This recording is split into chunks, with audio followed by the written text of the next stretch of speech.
Salut à toutes et à tous, c'est Lucas, j'espère que vous allez bien. On se retrouve pour le débriefing du Grand Prix de Melbourne 2025 où Ferrari a plutôt mal commencé sa saison 2025 de Formule 1. Alors comme d'habitude, on va essayer de fournir une analyse la plus complète possible et la plus objective possible, essayer d'entrer dans les détails pour comprendre comment l'équipe a travaillé durant ces 3 jours en Australie. On va diviser la vidéo en 3 parties, on va d'abord parler des essais libres, ensuite on parlera des qualifications et enfin on abordera le thème de la course avec les réactions de Frédéric Vasseur, de Charles Leclerc et de Lewis Hamilton et on tirera quelques conclusions en vue du prochain Grand Prix qui est donc la Chine dans moins d'une semaine.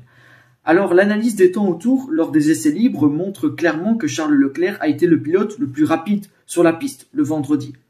Le Monégasque a quand même réalisé des temps moyens inférieurs à ceux de ses concurrents avec une baisse significative en dessous des 1,21 500 et des dans les dernières tours réalisés. Cela démontre donc une excellente gestion du rythme et la gestion des pneumatiques, un facteur qui a peut-être été favorisé par rapport à la concurrence. Il faut également tenir compte du fait que les pneus C4 montés sur la SF25 de Charles Leclerc étaient même plus vieux de 3 tours comparé à Lando Norris et Oscar Piastri. Donc un élément qui donne encore plus de consistance à une Ferrari qui a dissipé un peu son état de force actuel le vendredi.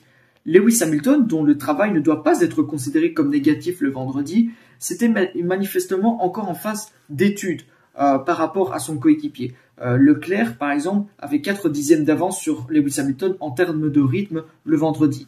Des valeurs qui peuvent être améliorées avec de l'expérience, les réglages. Lewis s'est plaint d'un soupçon de sous-virage dans les virages à haute vitesse et l'évolution de la piste qui à Melbourne est très massive aussi, comme l'a expliqué Mario Isola, représentant de Pirelli. Alors en conclusion, le vendredi, on voit que Leclerc se confirme comme la référence, tant en termes de vitesse pure, donc le meilleur temps du jour en 1,16,439, que du rythme de course. McLaren, par exemple, avec Lando Norris et Oscar Piastri, était clairement à la lutte avec Ferrari, du moins du côté de Charles Leclerc, avec Hamilton légèrement en retrait, mais en constante progression. Donc la voiture, le vendredi, était entre les mains de Charles Leclerc, qui était en bonne forme et surtout avec une voiture bien en moins. Lors des 2 séances d'essais libres, on a vu le Monégasque qui a trouvé facilement des temps autour assez rapides. Il a joué même avec l'accélérateur, poussant fort avec certaines sections du circuit et d'autres en jouant avec l'accélérateur avec beaucoup de marge de progression. La SF25 donnait donc l'impression à la fois d'être avec un mode moteur conservateur et d'avoir beaucoup de charge aérodynamique, probablement aussi le choix d'aller sur une piste green dès le vendredi et un peu se décharger au fur et à mesure du week-end, mais on va voir que ça ne va pas être le cas. Alors le comportement de la monoplace semblait toutefois bon, surtout dans le secteur 3, entre traction et conduite, donc la seule section du circuit qui puisse vraiment donner une idée véritablement des compétitivités des monoplaces, donc comparer une monoplace par rapport à une autre. Ce fut également un bon vendredi pour Lewis Hamilton, à qui il faut aussi concéder une certaine courbe d'apprentissage, mais qui était déjà proche de Charles Leclerc sur les longs relais. Avec l'approche humble et concentrée que le septuple champion du monde a adopté chez Ferrari, il peut être considéré comme acquis qu'il se battra tôt ou tard avec les mêmes armes que Charles Leclerc. Alors la simulation de course de McLaren et Ferrari, on a vu quand même un jeu quasiment égal le vendredi. Surtout Ferrari qui avait choisi de démarrer particulièrement lentement ses relais avec une progression tout à fait remarquable au fur et à mesure que les tours passaient, notamment avec ses 2 pilotes, Charles Leclerc et Lewis Hamilton. Certains des doutes qui étaient donc évoqués au sein de l'équipe à la veille de Melbourne ont été en grande partie levés. C'est certainement donc le facteur le plus important du vendredi. Leclerc était heureux, il avait la SF25 en main et correspondait donc bien à son style de pilotage. Et d'un côté, on voit Lewis Hamilton qui a un peu plus de mal à s'adapter, mais c'est normal, surtout sur un circuit comme Melbourne où les sensations sont de toute façon cruciales. Contre McLaren, il faut bien évidemment jouer à 2 pointes, avec 2 pilotes à fond pour pouvoir espérer quelque chose.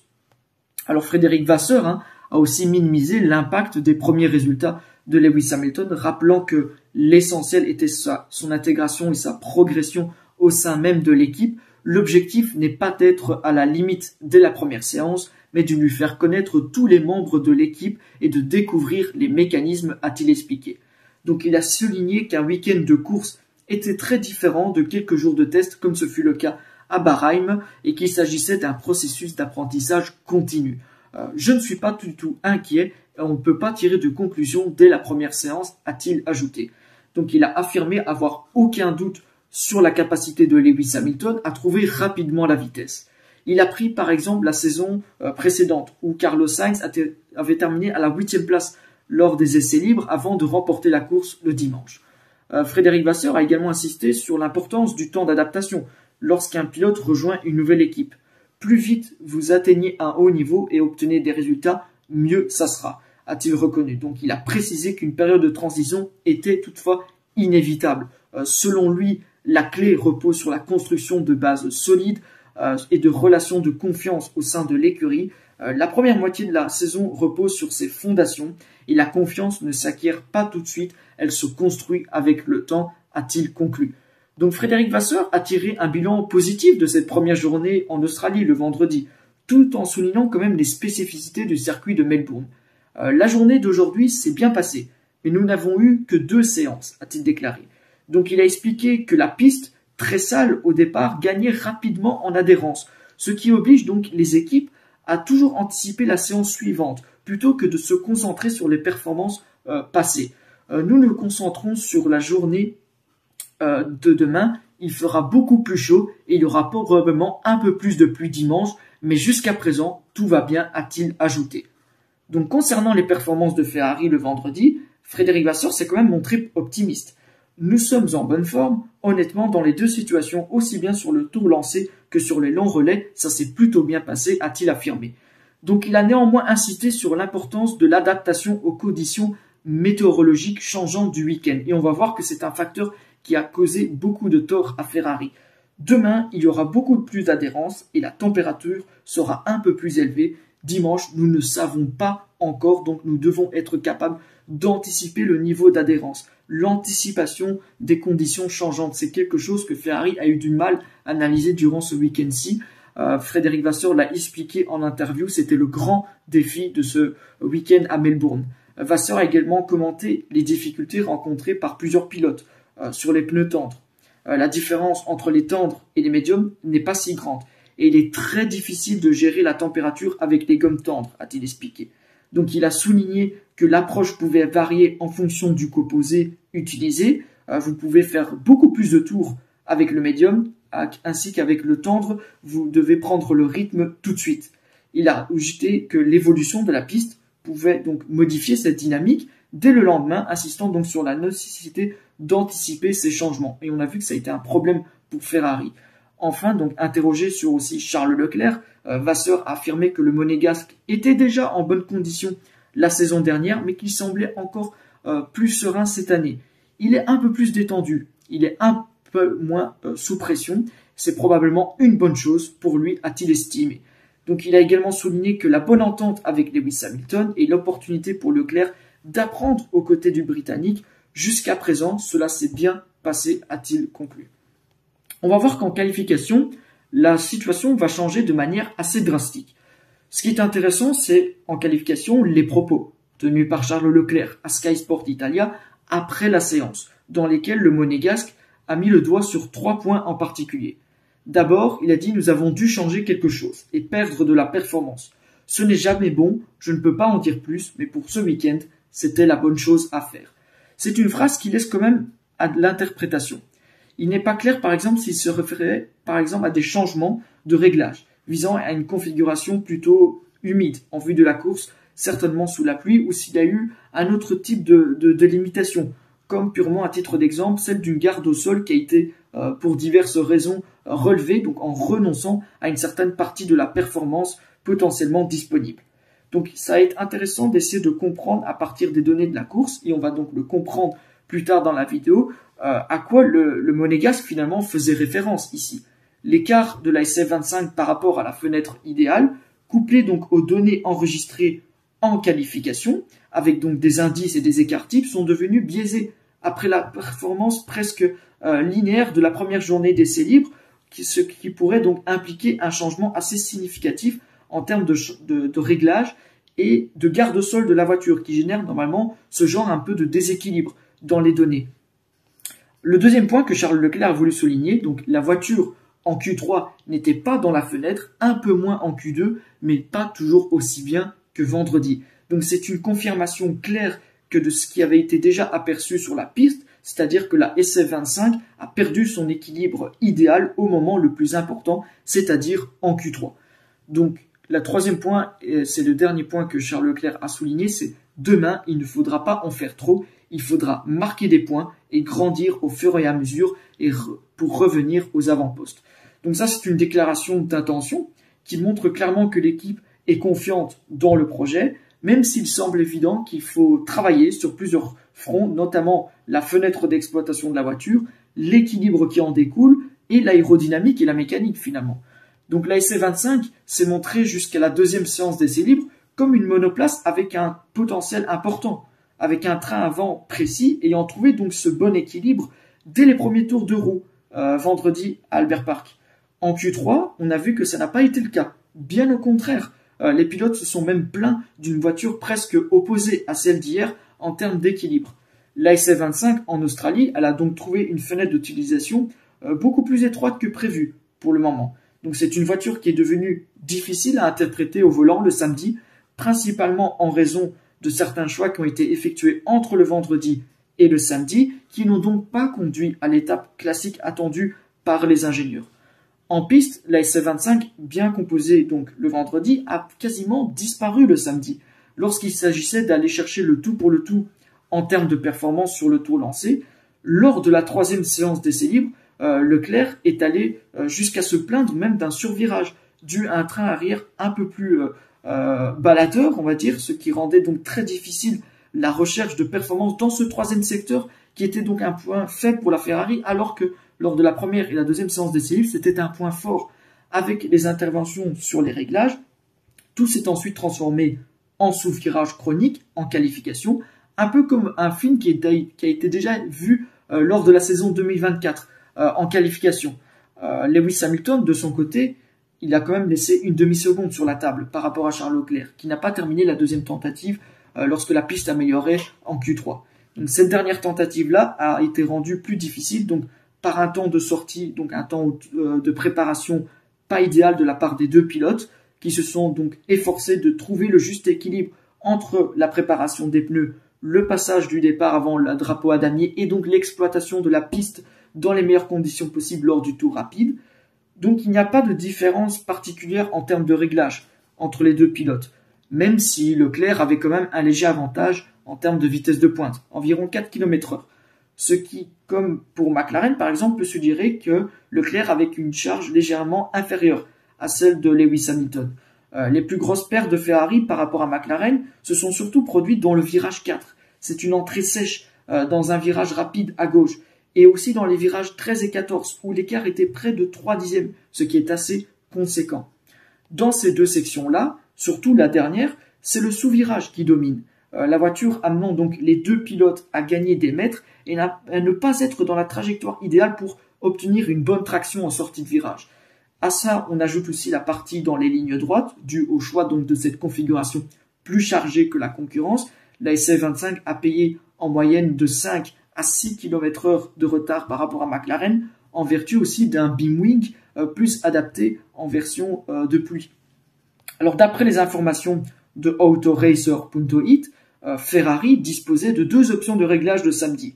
L'équipe a opté pour le plan B, c'est-à-dire une configuration un peu plus orientée vers les conditions de pluie, donc un choix plus drastique finalement dans les conditions pour assouplir la voiture, augmenter la hauteur de la garde au sol, donc par rapport à un choix qui était plus un compromis entre qualification et course. Donc il est clair que Ferrari a été prise un peu au dépourvu par d'autres facteurs, ce qui a rendu donc les qualifications plus difficiles, loin finalement du réel potentiel de la SF25 qu'on a vu lors de la deuxième séance d'essai libre. Alors en course, on va voir que la situation va s'empirer avec aussi des stratégies assez hasardeuses du côté de Ferrari. Frédéric Vasseur a reconnu que Ferrari aurait dû ajuster sa stratégie lors de la course. Nous aurions dû nous arrêter un tour plus tôt, comme l'a fait Verstappen, mais c'est facile de le dire après coup, a-t-il admis. Donc il a concédé quand même que la stratégie n'avait pas été optimale. tout en rappelant à se concentrer sur la suite de la saison. La stratégie de course n'était pas bonne, mais maintenant il vaut mieux se concentrer sur la prochaine course. La saison est longue, a-t-il déclaré. Alors Frédéric Vasseur a reconnu que Ferrari manquait de rythme en qualification par rapport à McLaren, mais dans une moindre mesure, que ce soit donc les écarts, il y a une certaine différence. Je pense que notre rythme en qualification était beaucoup plus lent que celui de McLaren, mais beaucoup moins aussi que ce que nous avons vu hier, a-t-il expliqué. Donc il a estimé que l'équipe aurait pu viser de meilleures positions, mais il a constaté une perte progressive du rythme de la voiture au fil de la séance. Donc aujourd'hui, cependant, c'était plus une question de conditions et de stratégie. En termes de rythme, nous étions au niveau des Mercedes, probablement, a-t-il ajouté. Donc Frédéric Vasseur, il a admis qu'il serait difficile de tirer un véritable point positif de ce week-end en Australie. Hier, lors des qualifications, nous avons bien fonctionné jusqu'à la Q3, qui n'était pas bonne. Il a néanmoins insisté sur l'importance de se concentrer donc sur la suite de la saison. Nous nous concentrons sur la prochaine course, la saison sera longue et je ne sais pas si nous avons tout fait de travers durant ce week-end, mais nous devons construire à partir d'ici en allant chercher cette performance qu'on a vue lors de la deuxième séance d'essai libre pour se baser pour le week-end prochain. Donc il a souligné que le rythme affiché en début de week-end, notamment en simulation de course, était bien meilleur que celui qui a été montré en qualification et en course. Enfin, Vasseur a aussi estimé que la hiérarchie qui a été observée donc à Melbourne ne différait pas trop de ce qu'on avait déjà vu lors des tests de Bahreïn. McLaren est en tête, comme c'était probablement le cas lors des essais à Bahreïn, a-t-il constaté. Donc derrière, Ferrari semble être au coude à coude avec Red Bull et Mercedes. Mais ce week-end, je pense que c'était surtout une question de stratégie et que nous n'avons pas trouvé le bon moment pour revenir, a-t-il expliqué. Donc il a conclu en insistant sur le fait que le rythme affiché en début de week-end était sans doute le plus représentatif du véritable potentiel de Ferrari. Leclerc, de son côté, Charles Leclerc, il a admis que la course était très difficile et qu'il y avait plusieurs points à améliorer. Il y a certainement des choses que nous devons regarder et améliorer. Il a souligné que donc de l'extérieur, certaines décisions peuvent sembler plus simples qu'elles ne le sont réellement en course. Chaque situation a ses propres particularités, mais c'est un fait que nous avons toujours un peu plus de mal à gérer dans ces conditions-là. Il a ajouté, donc il a précisé finalement que l'équipe était consciente du problème en travaillant activement pour le résoudre dès la prochaine course. Concernant son résultat final, Leclerc s'est montré quand même très critique. La 8e place aujourd'hui n'est pas suffisante. Il l'a affirmé, donc toutefois, avant d'évoquer la stratégie de l'équipe, il a reconnu sa propre erreur. Il a reconnu donc ça comme un facteur clé dans sa contre-performance. La plus grosse erreur qui nous a fait perdre tant de place est la mienne lorsqu'à la sortie du virage 11, j'ai perdu la voiture et suis parti en tête à queue, a-t-il expliqué. Donc Leclerc ici reconnaît son erreur, c'est un geste louable, il estime que cette erreur lui a coûté 4 ou 5 positions et qu'il aurait pu terminer bien plus haut sans cela. Sans cette erreur, j'aurais été en 4e ou 3e position aujourd'hui. Nous envisagerions la course différemment, a-t-il conclu sur ce point. Donc Leclerc a insisté sur l'importance de réagir rapidement et de tirer des leçons de cette première course. Je m'attendais finalement à beaucoup mieux et je suis déçu, il a confié. Donc il a néanmoins souligné que la prochaine course, donc c'est-à-dire Shanghai, arrivait très vite, ce qui permettrait donc à Ferrari de se rattraper rapidement. Nous serons de retour dans la voiture dans 4 jours et j'espère que nous aurons l'occasion de nous rattraper là-bas, a-t-il ajouté. Donc il a insisté sur la nécessité de réagir immédiatement. Il s'est aussi projeté donc sur le Grand Prix de Chine, qui se déroulera donc à Shanghai dans moins d'une semaine. C'est un vrai circuit, mais malheureusement, nous y avons eu beaucoup de mal l'année dernière, a-t-il rappelé. Donc conscient des difficultés passées, il a affirmé que Ferrari devait faire mieux et que l'équipe allait donc travailler dans ce sens-là. Nous allons travailler pour nous améliorer à partir de ce point de départ, a-t-il conclu. De son côté, Lewis Hamilton a décrit cette course comme l'une des plus compliquées. Et il a eu à gérer notamment en raison des conditions météorologiques et de son adaptation chez Ferrari. C'était l'une des journées les plus difficiles pour moi. Il a expliqué que piloter sous la pluie pour la première fois avec cette voiture, ce nouveau moteur, ce nouveau système de communication avec les ingénieurs représentait un énorme défi. Donc malgré cela, il a tenté de maximiser le résultat. J'ai tenu le coup aussi longtemps que j'ai pu. À un moment, nous étions en position de nous battre pour le podium en restant sur la piste, mais la pluie est arrivée et la situation s'est complètement dégradée, a-t-il ajouté. Donc il a été interrogé sur la performance globale de Ferrari. Hamilton a tempéré les critiques. Non, nous n'avons pas réussi à faire entrer la voiture dans la fenêtre optimale, a-t-il reconnu. Donc il a expliqué que la monoplace n'était pas dans les bonnes conditions pour exprimer tout son potentiel. Il s'est cependant montré confiant sur le fait que la SC25 n'était pas aussi en retrait que les résultats du jour pouvaient le laisser croire. Je ne pense pas que la voiture soit aussi loin qu'elle l'était aujourd'hui, a-t-il affirmé, ajoutant que même en qualification, Ferrari finalement n'avait pas réussi à exploiter pleinement sa performance. Lewis Hamilton a analysé son premier Grand Prix avec Ferrari en expliquant finalement que son principal défi avait été la confiance dans la voiture. Je pense que pour moi, c'est une question de confiance. Dès que je suis monté dans la voiture vendredi, je n'ai pas eu cette confiance. Il a précisé que celui qui avait coûté beaucoup de temps, c'est cette confiance, notamment dans les virages rapides. Il a noté quand même une progression constante lors du week-end. Samedi, la confiance est revenue. Je n'arrêtais pas de monter en puissance, a-t-il expliqué, mais en course, il a de nouveau ressenti un manque de feeling avec cette voiture. Encore une fois, je suis reparti de zéro. Je n'ai pas eu confiance pendant presque toute la course. Dans les réglages aussi, la voiture était très délicate, a-t-il ajouté. Donc Hamilton est également revenu sur cette stratégie en fin de course sous la pluie dans le dernier secteur. Tout le monde partait, mais j'arrivais à tenir le coup. J'ai donc doublé des gens et une fois que j'ai passé la ligne de départ, c'était sec, alors je me suis dit que je pouvais tenir le coup, a-t-il raconté. Il a tenté donc de rester en piste en pensant que la pluie ne durerait pas, mais celle-ci s'est donc intensifiée de manière assez violente. Il n'avait pas dit qu'il y aurait eu plus de pluie, et tout d'un coup, il y en a eu plus. Je pense qu'il manquait juste un peu plus d'informations et de communication à la fin. Il a regretté. Donc Hamilton a salué quand même le travail de son ingénieur de course Riccardo Adami, avec qui il apprend encore à travailler. Je pense que Riccardo Adami a fait du très bon travail. Nous apprenons à nous connaître petit à petit, a-t-il confié. Donc il a précisé qu'il allait donc analyser la course ensemble pour mieux ajuster leur communication. En général, je ne suis pas du genre à aimer recevoir beaucoup d'informations pendant la course, sauf si j'ai besoin et que je le demande. Il a fait de son mieux aujourd'hui et nous allons aller de l'avant, a-t-il conclu. Donc finalement, de manière globale, on sent que Ferrari a été quand même vachement en retrait sur le rythme de course. L'hypothèse avancée par le très bon journaliste Federico Albano est très intéressante.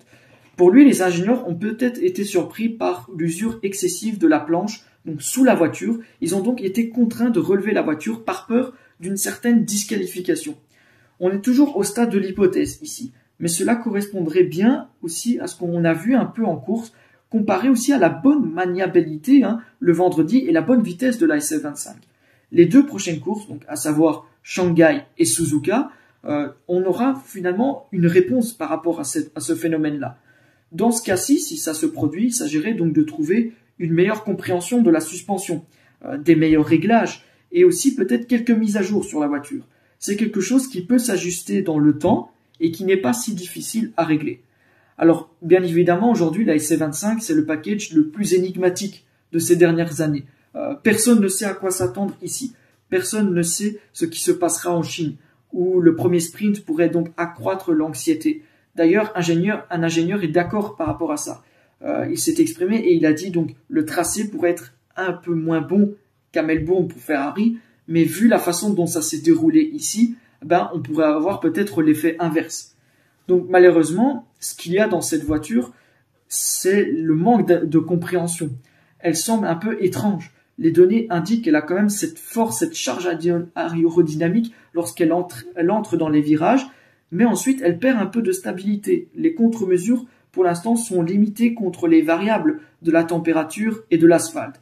Selon un même observateur, même les hauteurs de sol, donc les hauteurs de caisse, n'ont jamais été correctes, à quelques millimètres près, étant donné que les pneus intermédiaires sont plus hauts que les pneus tendres. La performance a été limitée par quelques facteurs, dont personne ne connaît l'ampleur. On a quand même un fait qui laisse à réfléchir. Même avec une qualification idéale, Ferrari n'aurait gagné que 6 dixièmes de seconde en un an, tandis que les 1 à 2 secondes gagnées par McLaren et Mercedes, ça donne une idée du déficit que la voiture avait par rapport au top team. cela signifie qu'il y a quelque part quelque chose qui a coincé, comme on le sait, donc un réglage qui a mal été fait entre le vendredi et le samedi. Alors Maranello a encore quelques courses, pas beaucoup, pour montrer que finalement le mot immature était peut-être juste, que le potentiel ne demande qu'à être libéré, que ce qu'on a vu lors de la deuxième séance d'essai libre à Melbourne n'était pas une simple parenthèse, et si ce potentiel n'arrive pas à être libéré, eh bien qu'il n'y a pas de chance à se battre avec la concurrence, eh bien il faudra s'attendre à ce que les outils et les ressources soient alloués très rapidement de 50% à 80%, voire 90% au projet 2026. Ce qui, lucidement, pourrait être intelligent, mais ça serait extrêmement difficile à digérer nous-mêmes en tant que supporters, mais aussi d'un point de vue ambition, d'un point de vue management, le fait qu'on s'est mis l'objectif de jouer les 2 championnats et voir qu'on se tourne rapidement vers 2026, eh bien, ça pourrait faire un peu trembler les murs du côté de Maranello. Mais on n'en est pas encore là. Aujourd'hui, c'est un premier week-end difficile. La saison est très longue. Je pense que Ferrari peut régler ses soucis de jeunesse qu'elle a parce que c'est une nouvelle voiture. On rappelle que la voiture est à 99% nouvelle. Donc, attendons la Chine, attendons le Japon pour voir un petit peu où on en est en termes de hiérarchie. Donc voilà, c'est à peu près tout au niveau de ce débrief du Grand Prix de Melbourne. Encore une fois, n'hésitez pas à me partager vos impressions dans les commentaires, à liker et partager la vidéo et surtout à vous abonner et activer la cloche. Moi, je vous retrouve très vite pour une prochaine vidéo et jusque-là, portez-vous bien et sempre Forza Ferrari.